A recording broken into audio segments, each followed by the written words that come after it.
you know what career paths are a good fit for you? This is a common question troubling high schoolers and college students around the world, though this question might be equally relevant to a working professional considering a career transition.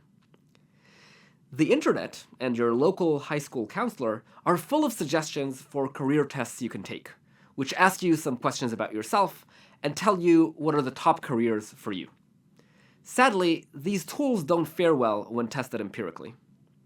Widely used career tests have been shown to have pretty low correlation to the jobs people end up being good at or enjoying.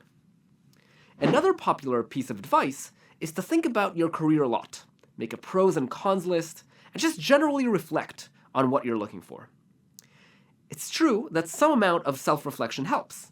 If you've never thought about what careers are appealing to you, you should. But if you've thought about it and are unsure, obsessing over your options just isn't that useful. Once again, an extreme version of diminishing marginal returns. A major reason this ends up being less helpful than many people expect is just that predicting job performance without any actual experience to judge is very hard. Even 100 years of corporate research didn't produce great results. We also overestimate how much our preferences will remain the same, which can lead to some suboptimal decision-making. Luckily, though, there are some tools that actually are useful for career exploration. Starting out, we have lots of uncertainties about potential careers we're interested in. Will I enjoy the work involved? Will I be good at it? Will it achieve the impact I hope it will? And more concrete and specific questions like whether there are good jobs near where I live or where I want to live. And much like the other challenging uncertainties we tackled in this course, we can't resolve all these uncertainties with theoretical considerations alone. Sometimes you need some empirical evidence.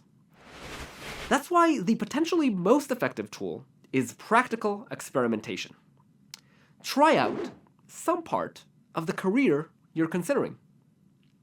Whether you're still early in your career and looking for your path in life, or you're an experienced professional considering a major transition, it's likely you don't know that much about the career you're considering, at least at first.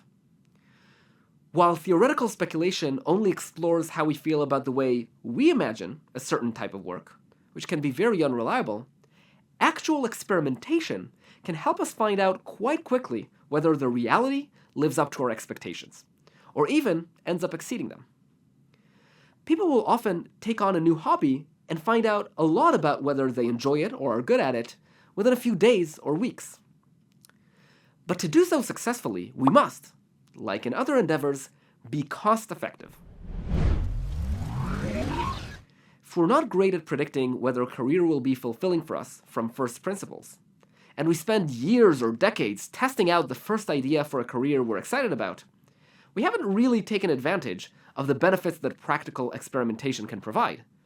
By the time we've tried out a single option, we've already committed to it. Instead, our exploration should be incremental, doing cheap experiments first.